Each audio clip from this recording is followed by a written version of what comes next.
magagawa ko na lang talaga is gawin yung best ko, ibalik sa kanila yung opportunity na binigay nila sa akin.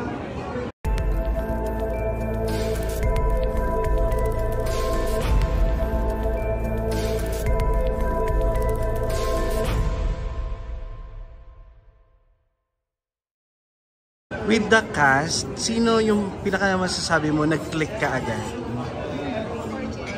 Of course, si DJ Jaiho, talagang matagal ko na siyang kakilala. Given na yun. Given na yun. But surprisingly, si Lian, kasi siya din yung best friend ko dito. So, parang napapansin ko, bawat sumusunod na araw, like first day, medyo nagkakapaad kami, sumunod na araw, pa-close kami ng pa-close dalawa ni Lian. And ito na lang, kasi parang ito yung masasabi natin, yung scenario na hindi siya possible before. Sorry po?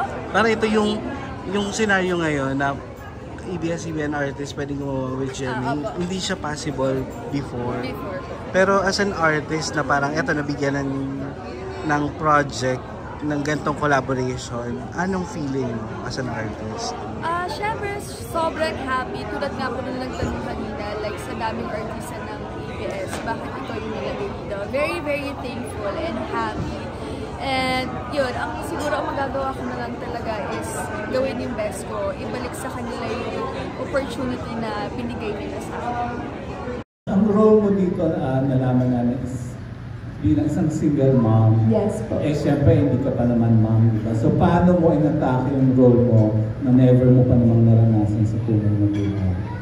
Actually, yun po medyo mahirap siya kasi parang nasanay ako na tweetums, na pa-sweet, or kontrabida, ganyan. But ito kasi very different eh. Pero siguro nire-rate ko lang siya as na breadwinner ako ng family namin. So kung paano ko alagaan yung pamilya namin, yung mommy ko, yung daddy ko, yung mga kapatid ko, yun yung motivation ko na dun sa anak ko sa show, na kung paano ko sa family ko sa totoong buhay, paano ako dapat sa anak ko po, si Kenneth.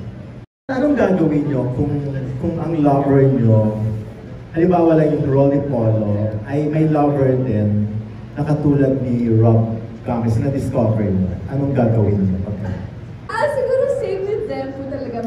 Mag-i-giveaway din. Siyempre, siguro sa totoong buhay, ang hirap na nga sa totoong feeling kung talagang malawan mo na ibang girl, di ba? What if more kung ganyan, di ba? So parang, hindi mo na yun nga, alin bang mas mabigat? Yung ang kakompetensya nyo ba ay kapwa babae or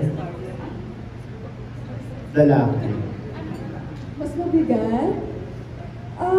Siguro sa akin, hindi ko na maiisip po yun. Ang maiisip ko na lang siguro, parang nasaktan ako, parang gano'n na lang po. And mag-focus na lang ako sa sarili ko, and mag-move on na lang, and mag-giveaway na lang. Pero siguro hindi ko na po isipin na kung girl man siya or boy man siya.